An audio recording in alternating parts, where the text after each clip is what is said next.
أعوذ بالله من الشيطان الرجيم بسم الله الرحمن الرحيم الحمد لله رب العالمين نحمده ونستعينه ونستهديه ونستغفره ونعوذ بالله من شرور أنفسنا ومن سيئات أعمالنا من يهده الله فلا مضل له ومن يضلله فلا هادي له أشهد أن لا إله إلا الله ونشهد أن محمدا عبده ورسوله اللهم صل على سيدنا محمد وعلى آله وصحبه أجمعين.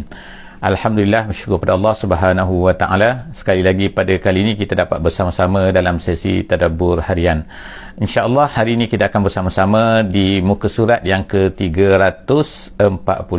Insya-Allah sebagaimana yang terpapar di dalam skrin kita pada kali ini. Alhamdulillah hari ini moga-moga kita berdoa mula-mulanya moga-moga Allah Subhanahu wa taala akan memberikan kepada kita limpah kurnianya, keberkatan dalam hidup kita insya-Allah, dan kemudian seterusnya kita minta kepada Allah Subhanahu wa taala supaya akan menjadikan apa yang kita dapat pada setiap hari dalam sesi tadabbur kita ini akan menolak kita untuk kita beramal dengan lebih lagi insya-Allah dengan apa yang kita tahu. InsyaAllah hari ini terima kasih kepada yang telah memberikan feedback gambar dan juga suara. Hari ini insyaAllah kita sama-sama akan melihat di surah Mukminun ayat yang ke-60 sehingga ayat yang ke-74 insya-Allah. Ayat yang ke-60 sehingga ayat yang ke-74 daripada surah Mukminun, muka surat kita ialah 346.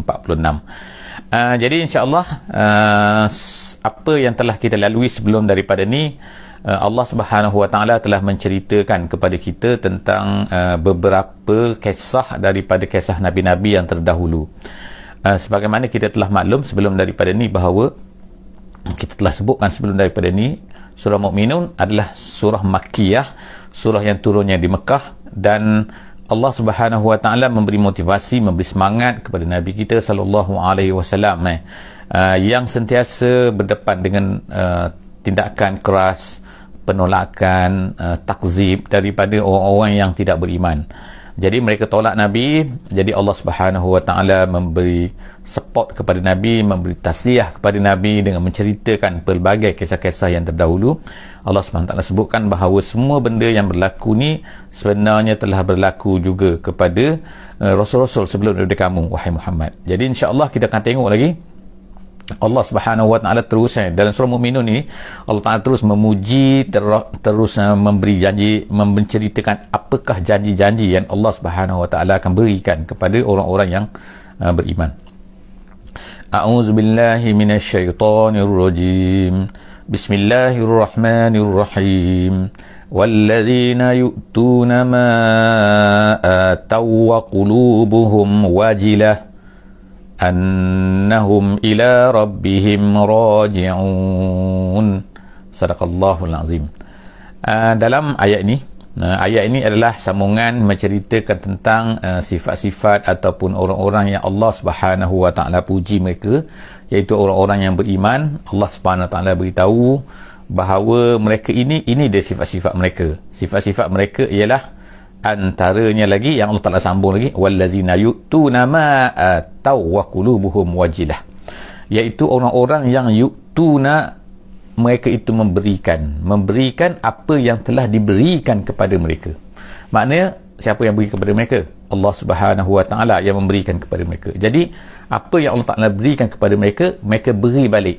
Gitu. Jadi maknanya ialah mereka ni bukannya bila dapat satu benda mereka ni rasa bahawa itu adalah milik mereka. Sebagaimana yang telah berlakulah kepada ramai manusia. Jadi apabila mereka ni dapat something, mereka rasa bahawa itu adalah milik mereka. Jadi mereka tak beri lagi.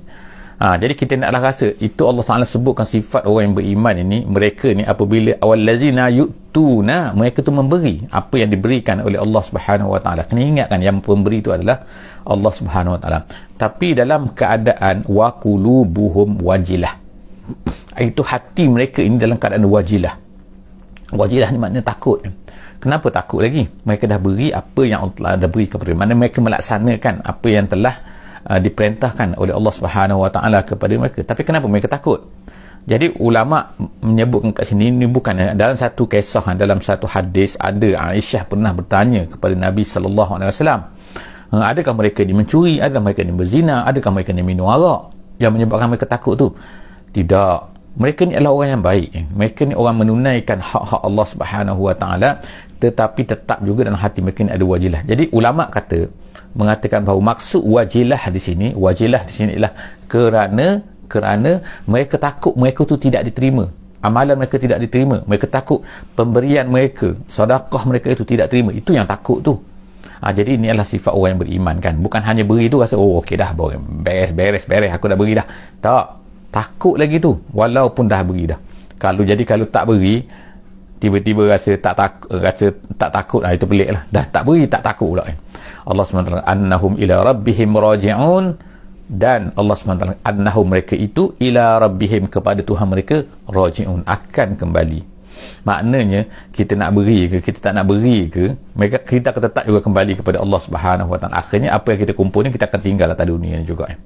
Seterusnya Allah Taala kata ulaika yusari'una fil khairat. Allah Taala puji mereka inilah orang-orang yang yusari'una, bersegera kepada khairat, kepada kebaikan. Ini sifat orang beriman lagi. Mereka ni sentiasa bersegera kepada perkara-perkara yang baik, khairat. Apa-apa sajalah kan, maknanya taklah tolak menolak kan. Benda yang baik tolak menolak kan. Benda yang dunia mungkin kejar mengejar, tak kan.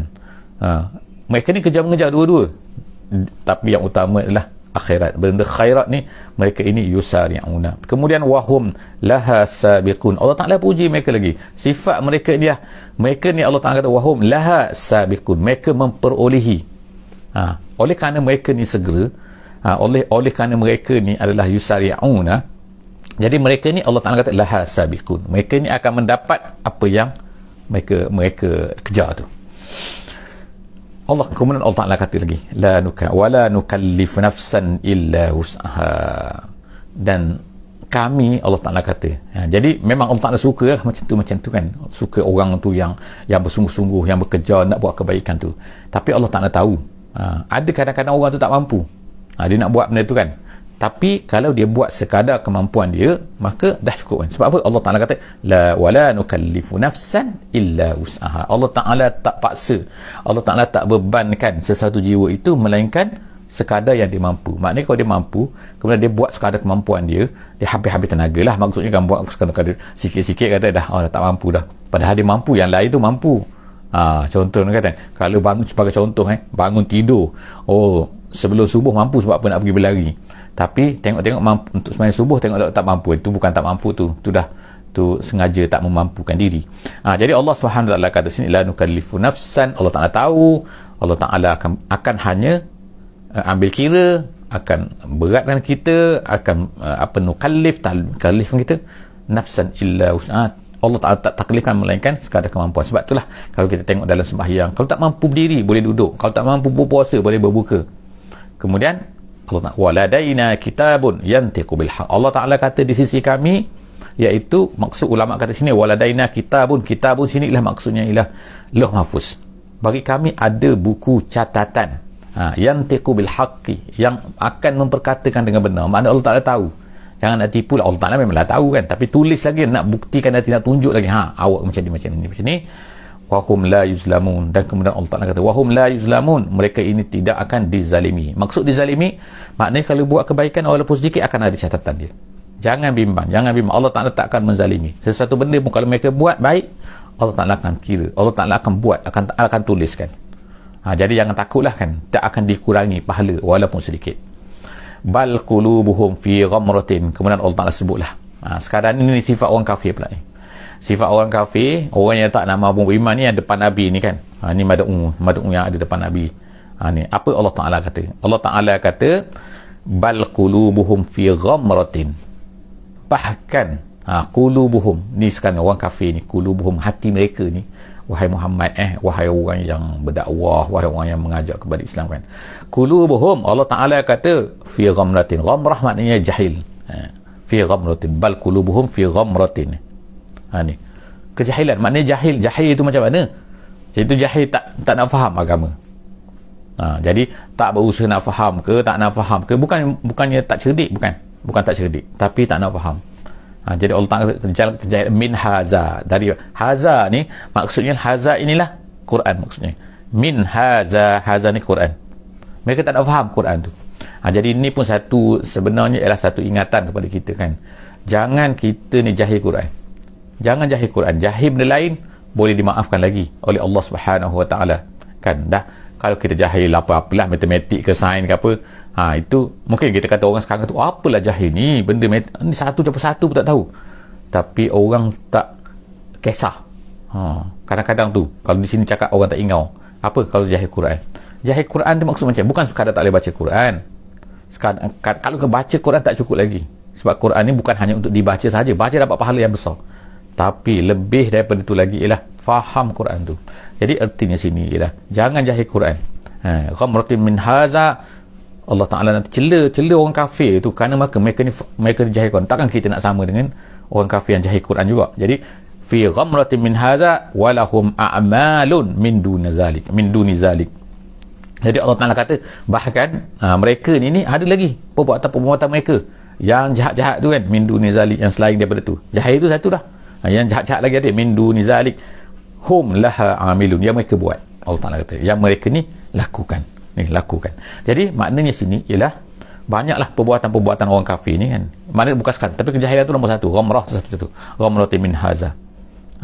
Kemudian seterusnya ayat 64, hatta Allah Ta'ala kata hatta iza akhazna mutrafihim bil azab. Allah Ta'ala kata dan sehinggalah apabila kita kata akhazna mutrafihim. Mutrafi ni maknanya orang kaya. Orang kaya, orang mutrafi orang yang dapat nikmat. Jadi Allah Ta'ala sebut ni kan, makna sehingga kami akan ambil tindakan akhazna mutrafihim bil azab, dengan azab.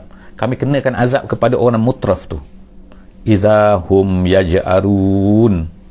Tiba-tiba mereka pun yaj'arun. Apa ni, mengeluh apa kan, memekik ke apa kan, yaj'arun. Dah kena azab tu barulah tu kan, pada masa tu kan. Jadi Allah Subhanahu Taala pun kata pada masa tu, la taj'arul yaum, janganlah hari ni baru nak bertempik, nak mengadu, nak mengedek, nak mengeluh, nak apa benda kan, jangan.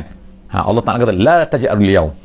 Maknanya Allah Ta'ala sebut ni gambaran ni kan, nak menggambarkan macam mana akan berlaku, suasana yang akan berlaku kan, suasana yang tak berlaku lagi pada masa tu kan, pada masa tahun yang ke-6 tu, masa ayat ni tu tak berlaku lagi, tapi Allah Ta'ala dah gambarkan.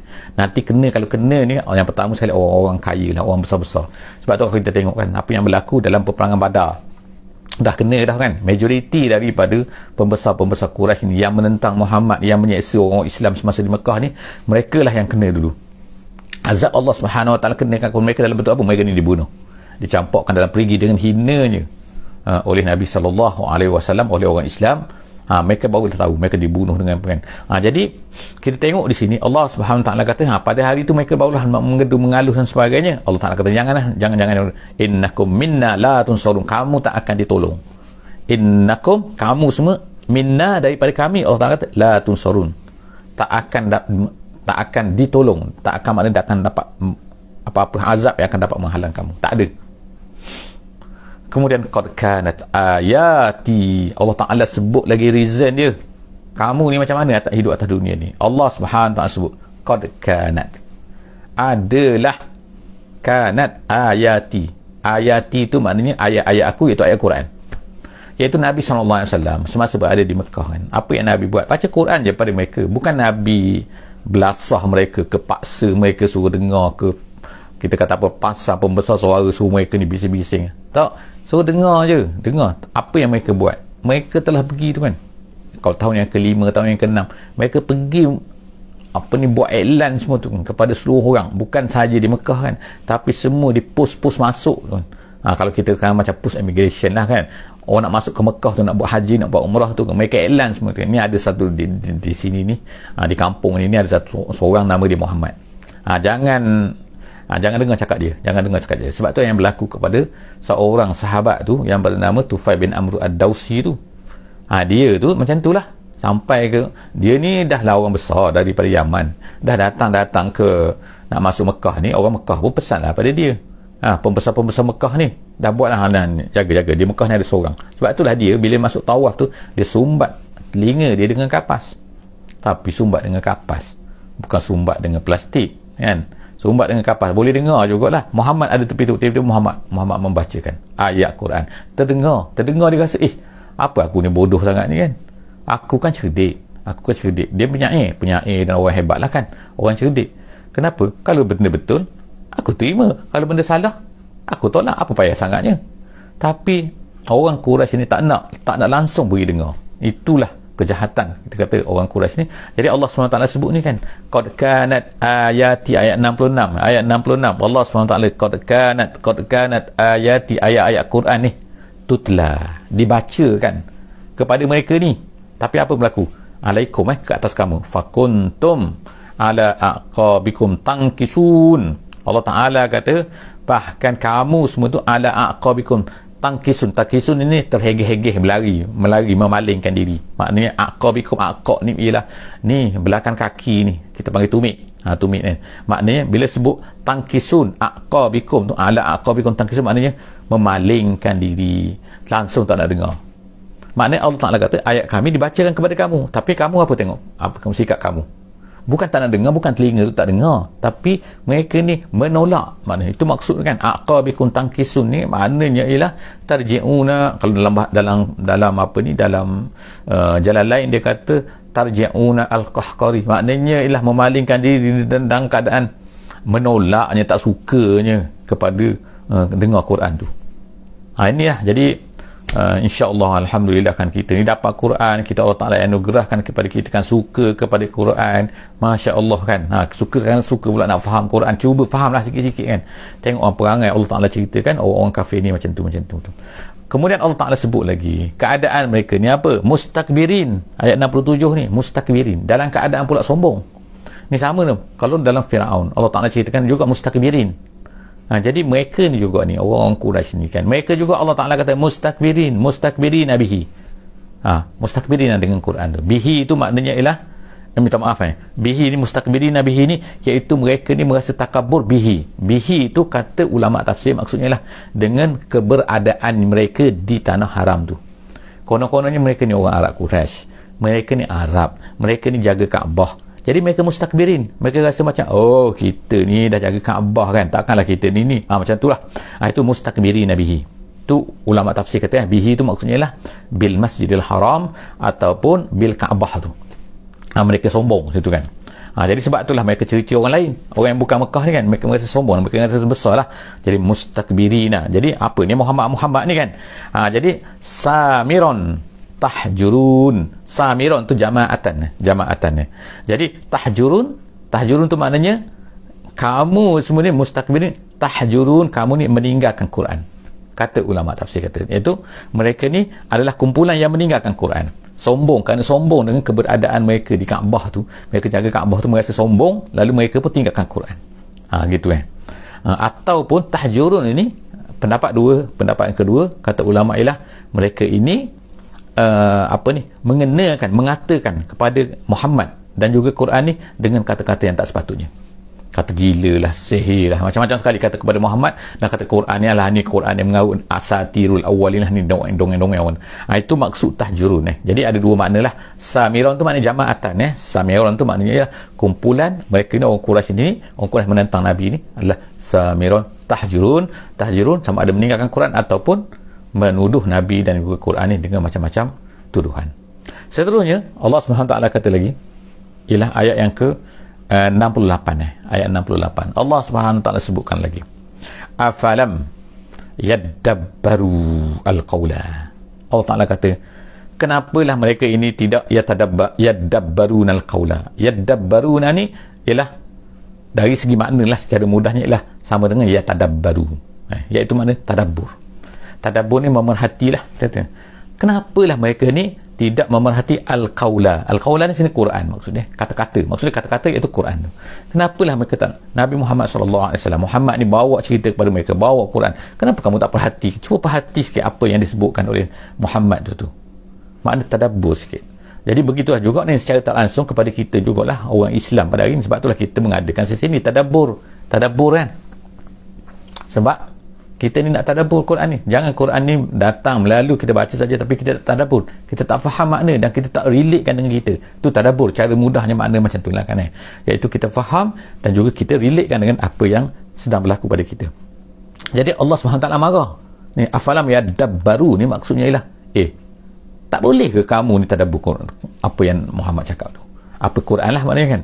Afalam yaddabbarul qawla am ja'ahum ma lam ya'ti aba'ahumul awwalin, ataupun tak datang kata malam ya'ti aba'ahum al-awwalin, ataupun benda ni tak pernah datang, dia kata, kepada ja'ahum malam ya'ti aba'ahum. Aba'ahum mana? Kepada bapak-bapak kamu yang dahulu. Maknanya sebelum ni tak pernah datang kepada bapak, jadi mereka pun kata tak nak lah, ayah kita tak pernah. Ini datang kepada kamu, terimalah kan. Untunglah kamu sepatutnya kamu dengar Quran, dapat Quran, Muhammad ada depan ni kan. Tok nenek kamu tak dapat pun benda ni. Jadi kenapa kamu nak tinggalkan? Seterusnya Allah SWT kata, am lam ya'rifu rasulahum, ataupun mereka ni tak kenal Muhammad ni, mereka tak kenal ke? Am lam ya'rifu rasulahum, kenal Muhammad ni daripada dulu. Mereka al-amin lah, amanah paling baik lah, macam-macam sekali lah mereka katakan gini. Jadi Allah SWT kata am lam ya'rifu rasulahum, ataupun mereka tak kenal ke ni? Fahum lahu munkirun, dan kemudian mereka pun buat tak endah. Kenal. Jadi jawapannya kenal, bukan mereka yang tak kenal. Tapi kenapa perangai macam tu? Memang perangai Allah Ta'ala sebut, ini maknanya Allah Ta'ala nak sebutkan keadaan-keadaan yang ada, yang berlaku kan, bahawa sebenarnya mereka ni kenal Muhammad, mereka gini kan. Kemudian Allah Ta'ala kata am yakulu nabihi jinnah, atau pula mereka kata Muhammad ni ada gila pula, jinnah. Jinnah tu bukan jin tapi memang ada kaitan lah makna jin, tapi makna gila. Jinnah ni, dia kata Muhammad ni ada gila, samalah dengan apa yang berlaku kepada Nabi Nuh, nabi-nabi sebelum ni. Orang kata gila kan. Bal ja'ahum bil haqqi, bahkan Allah SWT kata dia ni, Muhammad ni datang dengan satu benda yang benar. Yang benar nak betulkan kamu, yang kamu tu salah lah maksudnya, kalau yang Muhammad bawa tu benar. Jadi maknanya bukan kamu yang betul, tak ada, kamu tu memang salah. Kalau Muhammad kata itu salah, tak salah itu, sebab Muhammad ni bawa benda yang benar. Wa aksaruhum lil haqqi karihun, masalahnya majoriti daripada mereka ni benci kepada benda yang benar. Kenapa? Adalah sebab macam-macam. Kadang-kadang berlawan dengan hawa nafsu, kadang-kadang tak suka kerana macam ni dan sebagainya kan. Jadi inilah juga masalah yang berlaku pada dunia hari ini. Sebab apa? Tak suka kepada Islam, setengah tak suka pada Islam kerana apa? Oh, Islam ni bercanggah dengan ni. Kalau nanti Islam, kalau ikut Islam susah kan, tak boleh rasuah ke, tak boleh gini, macam-macam lah kan ikut Islam kan, tak boleh ikut nafsu, tak boleh nak buat benda ni, tak boleh buat benda kalau ikut Islam. Jadi ni Allah SWT dedahkan wa aksaruhum lil haqqi karihun, mereka kebanyakan daripada benda benar ni mereka ni benci, tak suka sangat. Seterusnya Allah Ta'ala kata lagi, walau ittaba'al haqqu ahwa'ahum la fasadatis samawati wal ardu wa man fihinna bal atainahum bi zikrihim fahum an zikrihim mu'ridun. Allah Ta'ala sebutkan walau ittaba'al haqq, kalaulah al-haqqu ni, al-haqqu sini makna Quran ayat 86. okey, ayat bukan ayat 86 ayat 71 71 sini kan, walau ittaba'a, kalaulah al-haqqu, al-haqqu di sini Quran, kan, kalaulah Quran ni mengikut hawa nafsu mereka. Maksudnya kalaulah ikut mereka nak macam ni, ayat Quran datang macam ni, nak macam ni. Kalaulah Quran tu ikut mereka, setengah tempat kata guna kuatan error, ikut error mereka, ikut kehendak mereka. Kalau Al-Quran ikut kehendak mereka, ikut nafsu mereka, habis rosak. Allah Ta'ala kata la fasadatis samawati, dunia rosak, apa, langit rosak, bumi rosak, waman fihinna, dan juga apa yang ada di antara ada di langit dan di bumi habis rosak. Sebab apa rosak? Sebab mereka manusia ni tak tahu kan, mereka nak ikut hawa nafsu, nafsu macam-macam lah, nak makan banyak, nak gini, nak buat benda ikut suka hati kan, yang ni salah tak nak ikut undang-undang. Jadi Allah Subhanahu Wa Ta'ala sebut kan, kalaulah ikut Quran, ikut mereka, hancur dunia ni. Jadi sebab itulah Allah Ta'ala dah turunkan Quran, kamu sepatutnya ikut Quran, bukan Quran tu ikut kamu. Jadi Allah Ta'ala beri nafsu kepada kita kan, hawa nafsu ni maknanya dia nak macam ni. Jadi kita kena kontrol kan. Hawa nafsu ni dia tak ada limit kadang-kadang tu kan. Nak makan sampai tak tahu lah berapa juta, nak duit berapa juta kan, nak kaya kan, nak apa lagi, macam-macam nak lah kan. Tapi Allah Ta'ala kata kena kontrol. Ada benda boleh, ada benda tak boleh.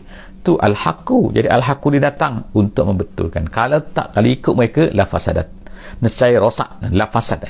Kemudian bal atainahum bi zikrihim, bahkan Allah Ta'ala sebutkan kami bawa datang kepada atainahum bi zikrihim, iaitu dengan Al-Quran tu. Quran yang menyebutkan tentang kehebatan, tentang apa benda yang boleh meningkatkan mereka. Tetapi Allah Ta'ala kata, fahum an zikrihim mu'ridun. Tapi mereka ni daripada Quran tu mereka tu benda Quran satu benda yang zikir mereka, iaitu boleh menaikkan mereka. Kalau dalam Quran dalam tafsir kata yang boleh mengisyrafkan mereka, boleh memuliakan mereka. Tapi mereka tak nak, mereka lari daripada Quran tu. Mu'ridun, Allah Ta'ala kata, mereka ni lari, berpaling daripada Quran tu.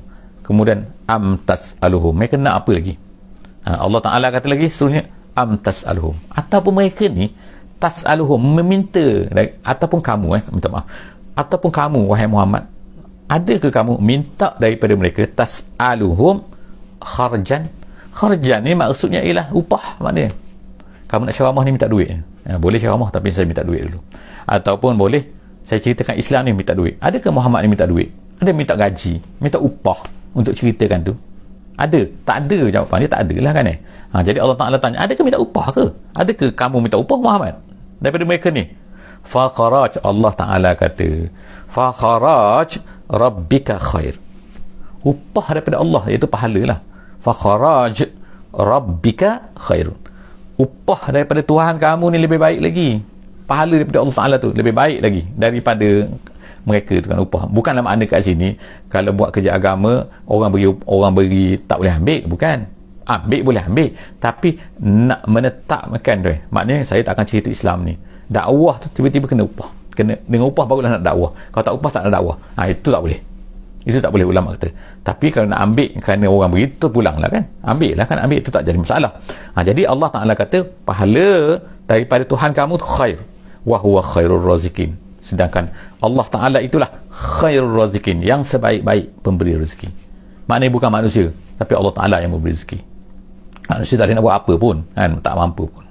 Kemudian seterusnya Allah Ta'ala kata, wa innaka latad'uhum ila siratin mustaqim. Kamu wahai Muhammad latad'uhum, sesungguhnya mengajak mereka ni kepada sirat mustaqim. Sirat mustaqim maknanya al-Islam, mengenai benda yang betul. Kemudian seterusnya yang terakhir dalam muka surat ini Allah Ta'ala kata, wa innal ladzina la yu'minuna bil akhirah, dan kemudian orang-orang yang tak beriman kepada akhirat itu anis sirati lanakibun. Allah Ta'ala kata mereka ini nakibun artinya adilun tu maknanya berpaling, meninggalkan, tak nak terima semua-semua tu kan. Jadi Allah Ta'ala kata wahai Muhammad, itulah perangai mereka. Orang tak nak beriman ni, mereka ni daripada ni tak beriman dengan akhirat ni, mereka memang tak nak terima apa yang kamu bawa ni, apa yang kamu ajar. Sedangkan kamu ajar sirat mustaqim, tapi mereka ni anis sirat, Allah Ta'ala kata lanakibun, berpaling, meninggalkan daripada ni, lanakibun. Setakat itulah saja insyaAllah untuk hari ini. InsyaAllah kita akan jumpa lagi insyaAllah di muka surat yang kata 347 dalam sesi yang akan datang insyaAllah. Jangan lupa insyaAllah untuk like, untuk share, untuk berikan link kepada semua sahabat-sahabat supaya semua sahabat-sahabat dapat manfaatkan, semua manusia dapat manfaatkan. Semua free insyaAllah, free, share saja kan, mudah saja, tak perlu ceramah, tak perlu apa kan, tekan saja, berikan kepada orang lain insyaAllah. Jadi setakat itulah saja insyaAllah untuk hari ini. Jumpa lagi insyaAllah. Kita tangguhkan dengan sama-sama baca surah wal asr. Bismillahirrahmanirrahim. Wal asri innal insana lafi khusr illa allazina amanu wa amilus solihati wa tawasaw bil haqqi wa tawasaw bis sabr. Wassalamualaikum warahmatullahi wabarakatuh.